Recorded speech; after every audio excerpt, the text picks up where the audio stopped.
I had did some stained glass earlier in my before I transferred to the University of Victoria, and I wanted to continue on that route. And as I was going through the stained glass shop here in Victoria, I noticed that they had these glass rods, and I was like, oh, those are so beautiful. They come in so many colors. It's more affordable. What can I possibly do with these? And so I was able to pull that series together.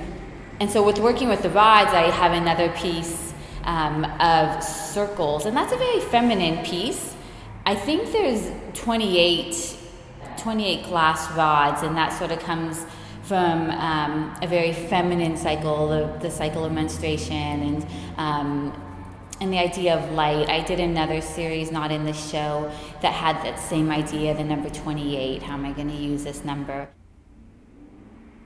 With the stone pieces, I visited Matrix, and they had these in their remnant pile, and they were beautiful objects in of themselves, but I quickly knew what I wanted to do with them. And so I think with a lot of my pieces, that's just how it goes. I find something, I put it in my database, and then when I'm ready to make something, I find the components to construct it together.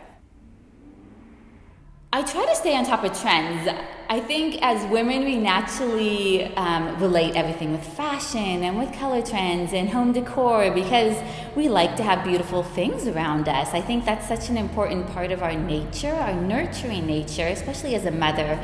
I was a homemaker for 14 years, and that was such an important aspect of my life, is this creating this beautiful environment for my family.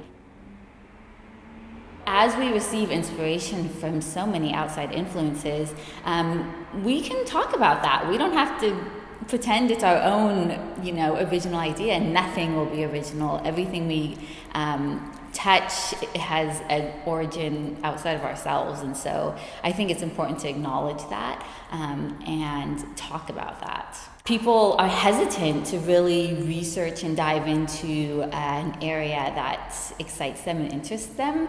Sometimes they feel